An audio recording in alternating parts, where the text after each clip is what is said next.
Olá, que bom que você está aqui comigo novamente. Meu nome é André, já me apresentei no primeiro vídeo que fiz para vocês. Estou começando nessa aventura do canal chamado Palavra de um Amigo e quero agradecer a você que já assistiu o nosso primeiro vídeo na semana passada, que eu postei na última sexta-feira, e fazer o convite para que você se inscreva, assista todinho o vídeo, dê o seu joinha se gostou, é claro, deixe um comentário se puder, e chame mais amigos e amigas para fazerem parte junto com a gente dessa corrente que visa trazer, como eu respondi a alguns amigos em particular, palavras de conforto e de manutenção da esperança nesses momentos difíceis e diferentes que temos vivido com a pandemia do coronavírus no Brasil. Hoje eu gostaria de trazer um assunto para a nossa reflexão.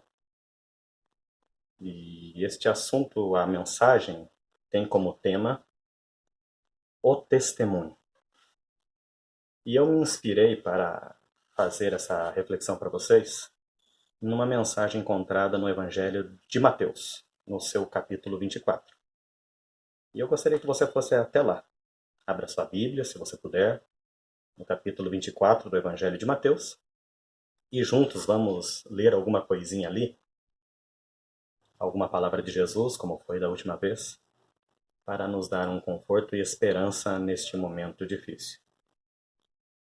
Abra sua Bíblia então no Evangelho de Mateus. Eu estou com a minha Bíblia aqui, capítulo 24 do Evangelho de Mateus, a partir do verso 3.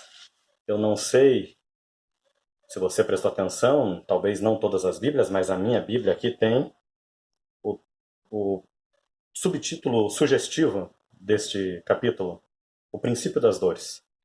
Não estou aqui querendo fazer brincadeira nenhuma com o momento difícil que estamos vivendo, mas achei interessante a gente fazer a leitura destes versos para tentar aplicar alguma coisa para a nossa realidade nesse momento. Eu leio então a partir do verso 3, vamos até o verso 14. No Monte das Oliveiras achava-se Jesus assentado. Quando se aproximaram dele os discípulos em particular e lhe pediram: Dize-nos, quando sucederão estas coisas e que sinal haverá da tua vinda e da consumação do século? E ele lhes respondeu: Vede que ninguém vos engane, porque virão muitos em meu nome dizendo: Eu sou o Cristo, e enganarão a muitos. E certamente ouvireis falar de guerras e rumores de guerra. Vede, não vos assusteis, porque é necessário assim acontecer, mas ainda não é o fim. Portanto, se levantará nação contra nação, reino contra reino, haverá fomes e terremotos em vários lugares. Porém, tudo isto, a Bíblia está dizendo, é o princípio das dores. E tem mais. Então sereis atribulados e vos matarão. Sereis odiados de todas as nações por causa do meu nome. Nesse tempo muitos hão de se escandalizar, trair e odiar uns aos outros. Levantar-se-ão muitos falsos profetas e enganarão a muitos. E por se multiplicar a iniquidade, o amor se esfriará de quase todos. Aquele, porém, que perseverar até o fim, esse será salvo. E o verso, onde está a palavra da mensagem deste momento, verso 14, e será pregado este evangelho do reino por todo o mundo, para testemunho a todas as nações, e então virá o fim. Caso você já tenha assistido a um julgamento, muito provavelmente você já ouviu um testemunho. Dentro dos tribunais, a testemunha ela costuma ser ou de acusação ou de defesa. Uma fala muito comum dos tribunais, e aqueles que gostam de assistir um filme, um seriado, já devem ter prestado atenção nas frases hollywoodianas dos tribunais, né? Jura dizer a verdade, somente a verdade, nada mais que a verdade.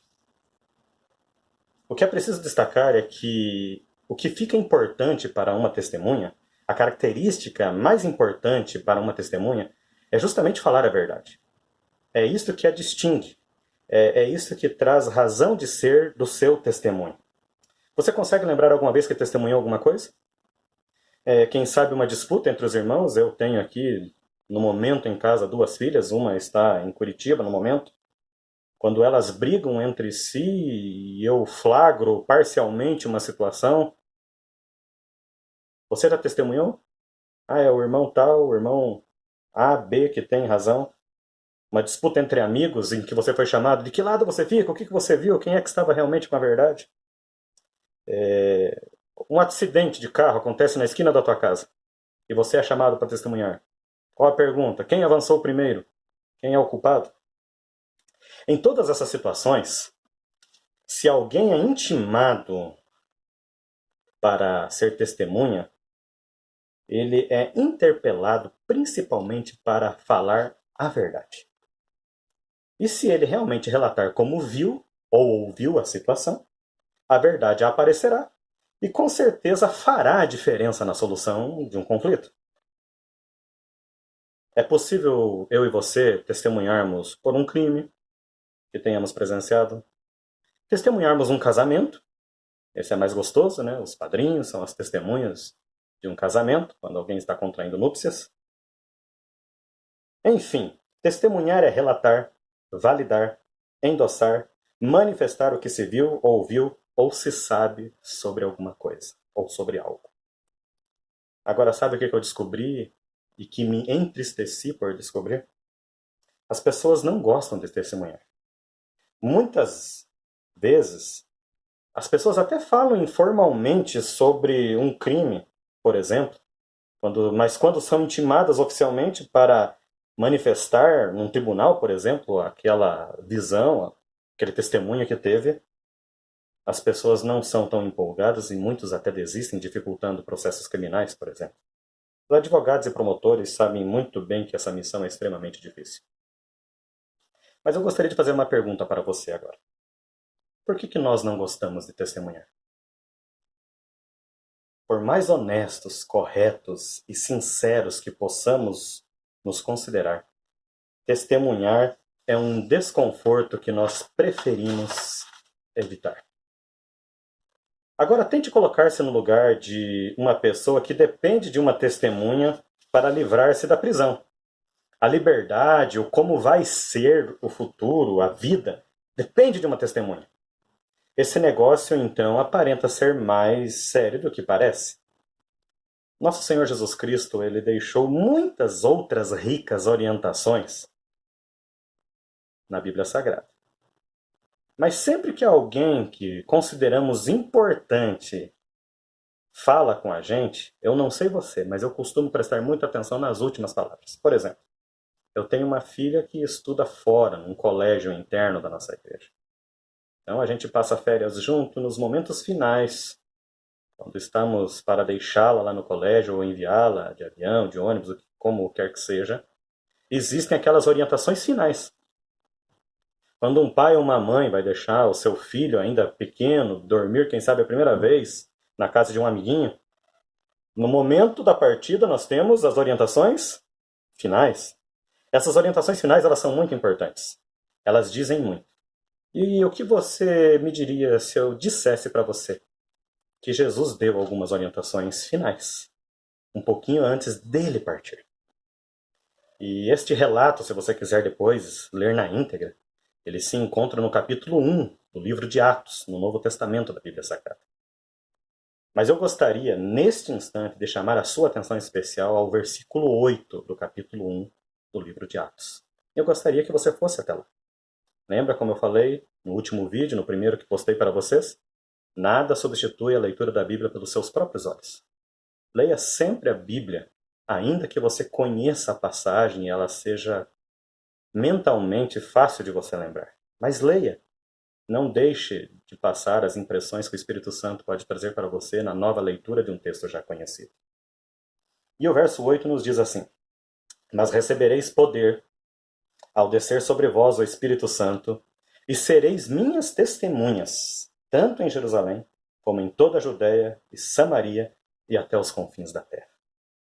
Sempre gosto de destacar que as coisas na dimensão espiritual, elas possuem uma ordem. Elas não são aleatórias, do nada. Naquilo que nós chamamos de vida espiritual, há uma sequência a ser observada para que possamos desfrutar das maravilhosas promessas feitas na palavra. O verso que lemos é claro em nos dizer que nós só receberemos poder quando o Espírito Santo descer sobre nós. E uma vez que alcancemos esta graça, seremos suas testemunhas em toda parte. Isso é o que a Bíblia está nos dizendo. Não são palavras minhas. Receberemos poder ao descer o Espírito Santo sobre vós, e então seremos suas testemunhas. Agora me conta aí o que é que acontece de verdade em nossas igrejas. Todas elas, independente da placa aqui. Insistentemente nós temos buscado, e aqui eu falo pela minha igreja, adventista, insistentemente temos buscado convencer as pessoas de que nós estamos certos, de que a minha igreja está com a verdade. Temos visto os movimentos religiosos buscando um ser melhor que o outro. Da catequese católica aos estudos bíblicos dos evangélicos, a ideia é doutrinar, angariar seguidores, membros, e eu não consigo imaginar nada tão distante daquilo que foi pedido por Jesus em Atos, capítulo 1:8, que foi o verso que acabamos de ler. Vou tentar ilustrar com uma situação real que aconteceu nos nossos dias. Um pouquinho antes de acontecer as primeiras notícias da pandemia no Brasil. No carnaval deste ano, mês de fevereiro, tivemos algumas escolas de samba que voltaram a utilizar imagens e símbolos religiosos em seus desfiles, e como era de se esperar, alguns religiosos que se sentiram agredidos, ofendidos pelas manifestações dessas escolas de samba, saíram em defesa de Jesus e dos seus elementos sacros.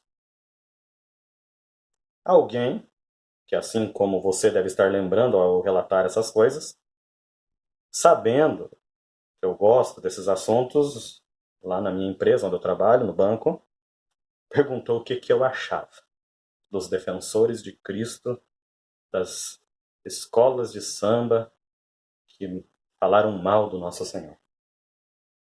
A minha resposta talvez não tenha sido o que aquela pessoa ou algumas pessoas perguntaram para mim e gostariam de ouvir. Eu respondi que não, infelizmente eu não encontrava nas Escrituras nenhum pedido para que os seguidores de Jesus o defendessem como um advogado faria.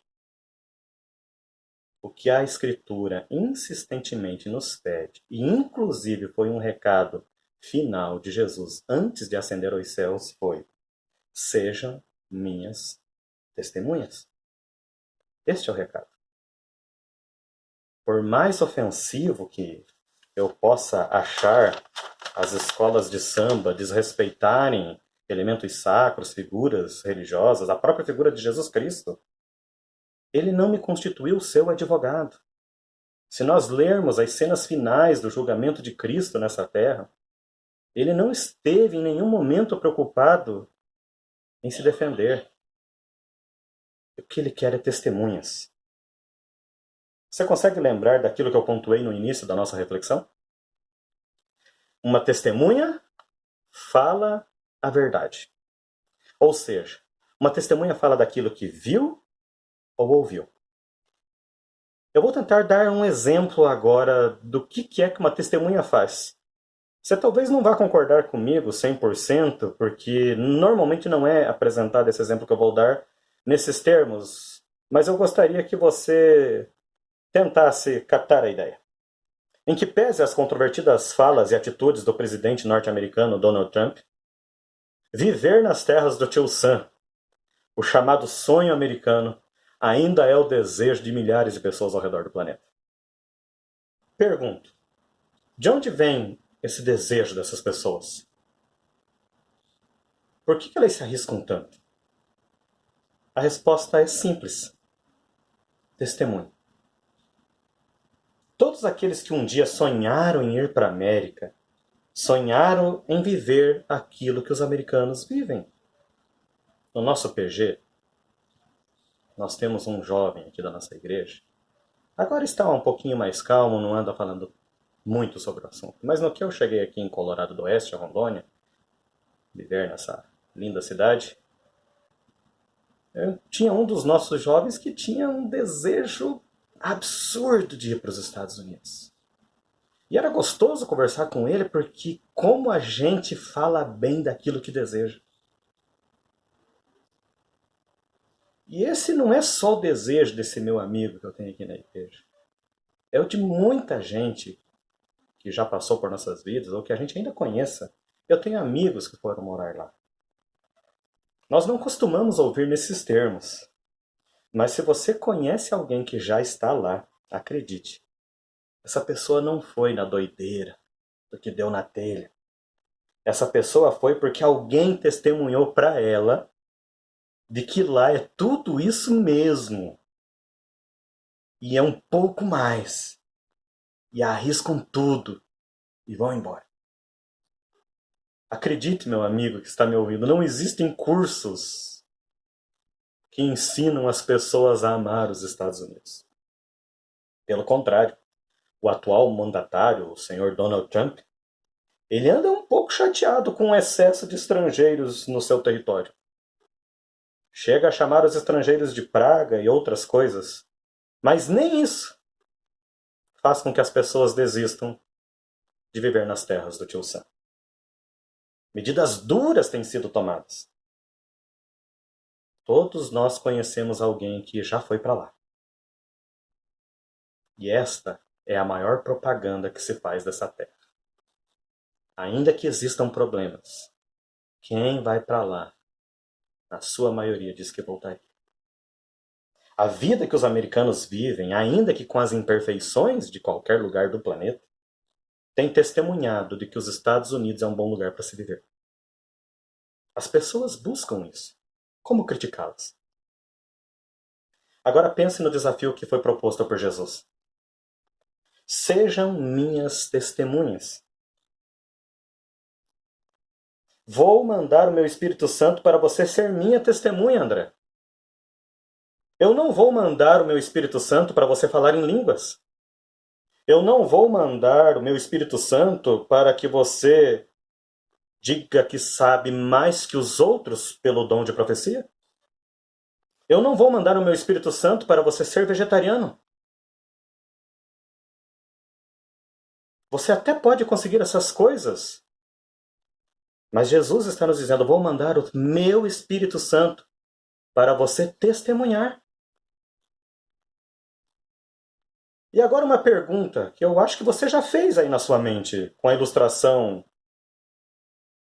dos estrangeiros, dos nossos amigos aqui do Brasil que já foram para os Estados Unidos. Você já deve ter pensado nisso. Mas eu vou falar assim mesmo. Você já pensou se nós testemunhássemos de Jesus igual a um brasileiro que venceu na América e volta contando suas belas histórias? Ah, meus amigos, assim como Donald Trump está querendo fazer um muro dividindo o México com os Estados Unidos para impedir o acesso dos ilegais, nós teríamos filas de pessoas querendo seguir a Jesus. Você entende por que eu disse que me aparenta que nós não gostamos de testemunhar? Porque eu não vejo filas de pessoas buscando seguir a Jesus. Eu e você que somos religiosos ou que admiramos a religião cristã de alguma forma, temos mais culpa no cartório do que aqueles que assim não o fazem. Porque se eu não estou testemunhando, eu sou parte do problema das pessoas não estarem desejando seguir a Jesus. Eu gostaria de dizer outra coisa neste momento. Mas entendo que se nós não buscarmos razões para testemunhar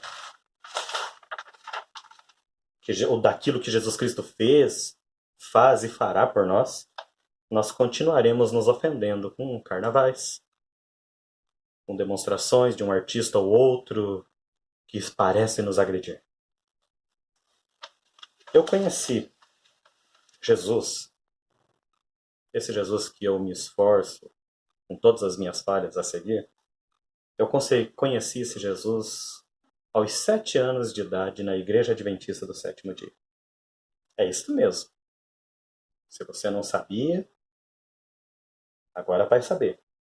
Sou sabatista, não como carne de porco, não consumo bebidas alcoólicas, e como dizem alguns amigos meus do trabalho, não faço uma série de coisas legais. No entanto, na condição de filhos de pais divorciados, lá no início dos anos 80, morando com a mãe, e com a avó materna no interior do Paraná, na pequena cidade de Laranjeiras do Sul, foi esta comunidade, os Adventistas do Sétimo Dia, que me apresentou Jesus de um jeito que eu não esqueci até hoje. Foi esta igreja que testemunhou para mim e minha mãe, para minha avó, à época, fazendo com que a minha mãe largasse o cigarro, fazendo com que eu, minha mãe e minha avó tivéssemos amigos, consolo, auxílio. Essa igreja nos abraçou, não nos julgaram. Eu te pergunto, como é que qualquer ser humano pode ficar quieto depois de tamanha demonstração de amor? Eu não fiquei. Não posso. Em minha lida profissional, já falei para vocês, trabalho num banco, e pessoal, as amizades que tenho, como todos vocês, eu busco derrubar barreiras e apresentar não o Jesus que me faz guardar o sábado, não o Jesus que faz eu não comer carne de porco, embora acredite em todas estas coisas e possa conversar com vocês sobre elas. Mas o Jesus que tento apresentar para as pessoas com as quais entro em contato é o Jesus que fez a minha mãe parar de fumar. É o Jesus que fez a diferença na minha vida, num lar de pais divorciados. Hoje é até comum. Hoje as crianças são questionadas se os pais ainda estão casados, mas na época não era bem assim. É esse Jesus que fez a diferença. Um grupo religioso que apresentou Jesus para mim há mais de 30 anos, que eu tenho me esforçado com as minhas limitações, mas confiando sempre nos méritos de Cristo Jesus e no poder do Espírito Santo, de levar as pessoas. O ID de Jesus, o famoso ID de Mateus 28, é para ensinar as pessoas a fazer discípulos, sendo testemunhas daquilo que Jesus tem feito na nossa vida. Catequese, cursos bíblicos informam, mas não convertem. Desarme-se. Não tenha medo do que o Cristo ressuscitado pode operar na tua vida. Nosso Senhor Jesus ainda faz o convite, o mesmo que fez para mim e a minha família em 1984. Sejam minhas testemunhas. E a pergunta final da reflexão de hoje para você é: você aceita o convite? As igrejas podem ficar mais cheias, as pessoas podem amar mais esse Jesus, segui-lo de uma melhor maneira, se eu e você começarmos a testemunhar. Pararmos de pedir por coisas que queremos que aconteçam, mas testemunharmos daquilo que já aconteceu nas nossas vidas. Que Deus nos abençoe. Vamos orar? Senhor nosso Deus, muito obrigado pela bênção da vida. Uma semana a mais em plena pandemia, e a despeito das notícias tristes ainda continuarem se avolumando na televisão, no noticiário, o Senhor nos tem conduzido em bons termos e somos gratos a Ti por isso. Dá-nos dias felizes e melhores e esperançosos. Cuida daquilo que nós não conseguimos cuidar por nós mesmos. Volte logo, meu Deus. É a nossa oração em nome de Jesus. Amém. Obrigado, feliz sábado para você. Só para provocá-lo, na semana que vem o tema será oração. Será que esse negócio funciona? Até lá.